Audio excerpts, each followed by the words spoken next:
बिस्मिल्लाहिर्रहमानिर्रहीम। अस्सलाम वालेकुम व्यूअर्स, मैं हूं डॉक्टर साजिद रज़ाक। कैसे हैं आप सब लोग? अच्छा, आज का जो हमारा थोड़ा सा मैं आपसे कुछ चीज़ें डिस्कस करना चाह रहा हूं, कुछ चीज़ें शेयर करना चाह रहा हूं। आज हमारी एक वर्कशॉप हो रही थी, ऑनलाइन वर्कशॉप हो रही थी, reiki master, how to become a reiki master. तो उस सिलसिले में तकरीबन 5 पीपल्स थे, मुख्तलिफ कंट्रीज से ये तो लोग थे। देखिए, दुनिया बड़ी तेज़ी के साथ बदल रही है। कुछ साल पहले तक ये तसव्वुर ही नहीं था कि आप दुनिया के मुख्तलिफ मुल्कों के लोगों को आप एट ए टाइम, एक ही वक्त में आप कुछ भी उनको सिखा सकें, कुछ पढ़ा सकें। जदीद दुनिया ने, जदीद साइंस ने ये चीज़ पॉसिबल कर दी है कि एक ही वक्त में 2 या 3 मुख्तलिफ मुल्कों के लोगों को आप इकट्ठा एक साथ टीच कर सकते हैं, उनके साथ बात कर सकते हैं, उनको कोई भी आप यानी कि मैसेज पास ऑन कर सकते हैं। अच्छा, आज बड़ा दिलचस्प क्वेश्चन आंसर सेशन भी हमारा होता है। फिर जो हमारे ट्रेनीज़ होते हैं रेकी मास्टरशिप को, के बड़ी ज़िम्मेदारी होती है। ये वो लोग होते हैं जिन्होंने रेकी हमसे रेकी हीलिंग सीखी होती है, बुनियादी लेवल सीखे होते हैं, लेवल 1 सीखा होता है, प्रैक्टिस करते हैं, उनको अच्छे रिजल्ट्स मिलते हैं। फिर अगले लेवल्स पे शिफ्ट होने के बाद बिल आखिर वो डिसाइड करते हैं कि जी हम रेकी मास्टर्स बनना चाहते हैं। तो ये रेकी मास्टरशिप का कोर्स आज हो रहा था हमारा। तो बीच में एक दिलचस्प वाक़या भी मैंने सुनाया अपने फ्यूचर के रेकी मास्टर्स हैं, तो मैं आपसे भी लाज़मी शेयर करना चाहूँगा, ताकि आपके भी इल्म में इज़ाफ़ा हो और आपकी भी मालूमात में इज़ाफ़ा हो। हमें हमारे व्यूअर्स भी उसी तरह अज़ीज़ हैं जिस तरह हमारे स्टूडेंट्स हमें अज़ीज़ हैं, जिस तरह हमारे ट्रेनीज़ अज़ीज़ हैं।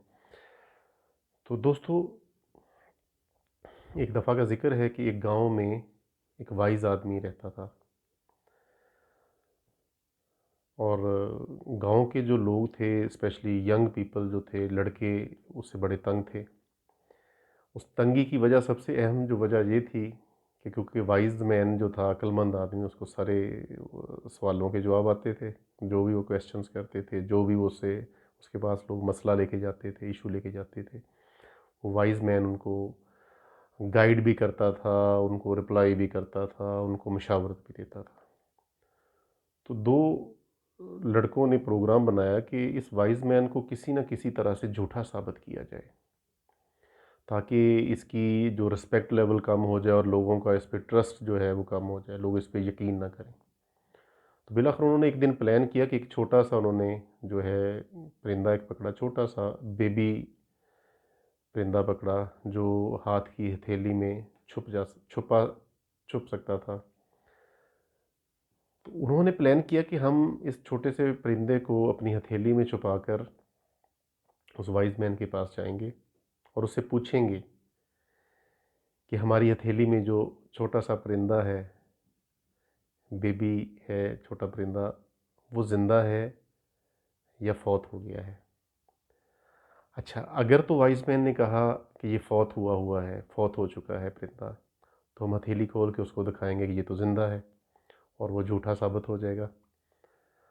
और अगर उसने कहा कि ये ज़िंदा है, तो हम उसको थोड़ा-सा प्रेस करके उसको फ़ौत कर देंगे, उसको मार देंगे और उसको अपनी हथेली खोल के दिखा देंगे कि ये तो फ़ौत हो चुका है, तुम झूठे हो। अलमुसर दोनों लड़के वाइज़ मैन के पास पहुँच गए और जाके उन्हें बताया, वाइज़ मैन को बताया कि हमारी, एक लड़के ने कहा कि मेरी हथेली में एक छोटा-सा परिंदा है और आप बताएँ कि ये ज़िंदा है या फ़ौत हो चुका है।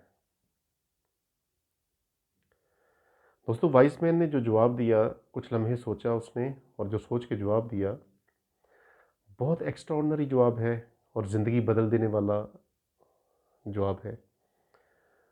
आप भी अगर इस वीडियो को थोड़ा-सा पॉज़ कर लें और सोचें इस पे, और उसके बाद पॉज़ को ख़त्म करें और दोबारा वीडियो को प्ले करें और जवाब सुनें, तो आप लोगों को भी हैरानी होगी इस जवाब सुन के। वाइज़ मैन ने कहा, इट्स इन योर हैंड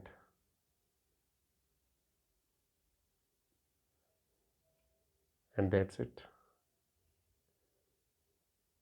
और वो जो लड़के थे दोनों लाजवाब हो गए। इसका मतलब ये हुआ, आसान अल्फाज में बता दूं, कि वाइज मैन ने कहा कि ये तुम्हारे हाथों में है, इट्स इन योर हैंड्स। क्या तुम्हारे हाथों में है? परिंदे की ज़िंदगी और मौत तुम्हारे हाथों में है। तो दोस्तों, ये इस स्टोरी का जो है मॉरल जो है वो ये है कि ज़िंदगी में हमें बाज़ तो डिसीजंस, बड़े बड़े डिसीजंस भी करने पड़ते हैं और डेली बेस पे छोटे छोटे डिसीजंस भी करने पड़ते हैं। इस स्टोरी का मकसद ये है कि आप मशावरत भी करें अहम लोगों से, अपनी फैमिली से, लेकिन जो डिसीजन आप लेते हैं अल्टीमेटली वो आपका अपना होना चाहिए। आप जो भी डिसीजन लें उसको ओन करें, ताकि आप अगर आप कामयाब होते हैं तो आप उसको कामयाबी को फुली ओन कर सकें, अगर नाकाम होते हैं तो उस नाकामी को फुली ओन कर सकें।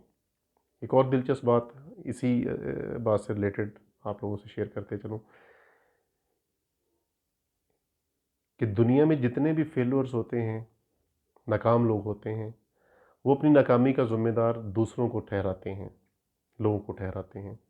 मसलन अगर छोटे स्टूडेंट्स अगर नाकाम है तो वो कहते हैं जी हमें तो टीचर ही अच्छे नहीं मिले, ये सारा कसूर टीचर्स का है। या इवन कह देते हैं कि ये हमारे पेरेंट्स का कसूर है जी कि हम अगर फेल हो रहे हैं, अगर हम नाकाम हो रहे हैं तो, या हमारे दोस्तों का कसूर है कि वो हमें सही तरह से गाइड नहीं करते। अलमुक्त दूसरों को कसूरवार ठहराते हैं फेलवर्स। बिजनेसमैन अगर फेल हो जाता है तो वो भी यही कहता है कि मेरे साथ धोखा हुआ है, मुझे लोगों ने मिसगाइड कर दिया, ये कर दिया, वो कर दिया। रिलेशनशिप्स में हम अगर खुदा न खास्ता अगर हम फेलवर होते हैं रिश्तों में, तो वहाँ भी जो फेलवर्स होते हैं लोग, वो भी दूसरों को इल्ज़ाम देते हैं कि तुम में ख़राबी थी।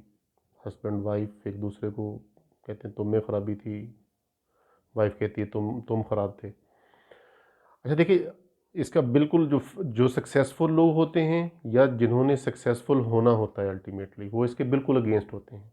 वो ओन करते हैं अपनी नाकामी, ख्वाह वो स्टूडेंट्स हों, ख्वाह बिजनेसमैन हों, ख्वाह वो हस्बैंड हों, ख्वाह वो वाइफ हों, ख्वाह किसी भी कैपेसिटी में हो, वो अपनी उस नाकामी को ओन करते हैं कि ये मेरी गलती है, मैंने गलत किया, मुझे सही समझ नहीं आ सकी, मैं इसलिए फ़ेल हो गया। मुझे वो सॉरी भी कर देते हैं कि आई एम सॉरी, नेक्स्ट ये नहीं होगा, और मामला सुधरते जाते हैं। तो दोस्तों, इसमें इसमें ये है कि ये सब हमारे हाथों में है कि हमने कल को, आने वाला कल जो है उसमें हमने कामयाब होना है या नाकाम होना है। ये सब कुछ हमारे हाथों में है। तो बजाय इसके कि हम दूसरों को इल्ज़ाम दें कि आप हमारी नाकामी के ज़िम्मेदार हैं, अगर हम नाकाम हैं इस वक्त, नो, आप उस नाकामी को ओन करें, ज़िम्मेदारी लें उसकी। ये कामयाबी की तरफ पहला कदम होगा आपका। ठीक हो गया जी, आज के लिए इतना ही काफ़ी है। Wish you good luck. अल्लाह हाफिज़।